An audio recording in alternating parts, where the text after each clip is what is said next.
এরকম সুন্দর রসালো মিষ্টি আপনারা যদি তৈরি করতে চান তাহলে আপনাদের দেখিয়ে দিচ্ছি কিভাবে তৈরি করতে হবে।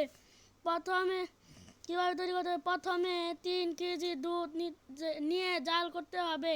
তারপর 2টি লেবু চিপড়িয়ে দিতে হবে। তারপর ভালোভাবে নাড়াচাড়া করতে হবে, অপেক্ষায় থাকতে হবে কোন সময় পানিটা আলাদা হবে আর দুধের ছানাটা আলাদা হবে।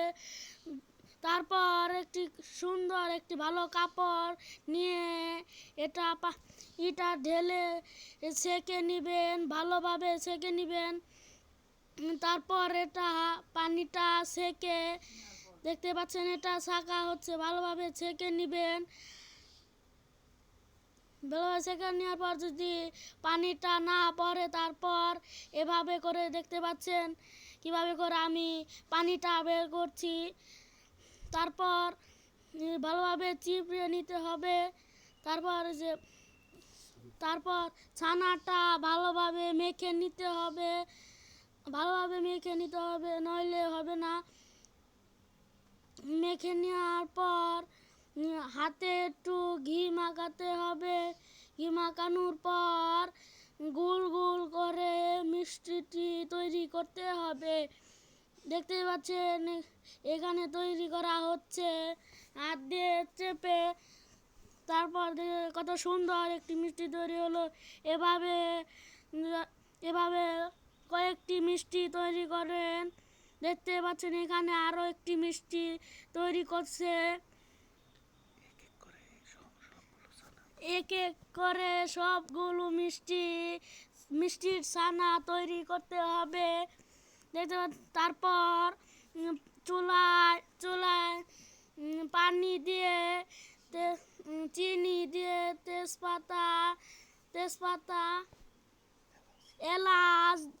এলাচ দিয়ে গরম করতে হবে। তারপর এটি ফুটান্ত করতে আগুনে তা দিতে হবে। তারপর একটু নাড়াচাড়া করে পানি সিদ্ধ হওয়ার অপেক্ষায় থাকতে হবে। তারপর মিষ্টিগুলো ছেড়ে দিবেন। যখন সিদ্ধ হবে পানি তখন মিষ্টিগুলো ছেড়ে দিবেন। প্রথমে 1-2টা দিয়ে দেখবেন যে এটা ফুলছে নাকি। তারপর এক এক করে সবটি মিষ্টি দিয়ে দিবেন। মিষ্টিগুলো এক এক করে দেওয়ার পর ভালোভাবে জাল দিতে হবে। জাল দেওয়ার পর হালকা একটু নাড়াচাড়া করার পর 5 মিনিট ঢেকে দিতে হবে। 5 মিনিট ঢেকে দিতে হবে। দেওয়ার পর আবার একটু দেখে আবারও কিছুক্ষণ ঢেকে দিতে হবে। তারপর দেখুন কত বড় বড় ফুলে গেছে।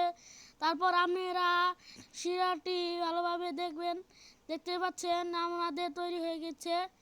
দেখুন সেই স্বাদ, খুব মজা হয়েছে।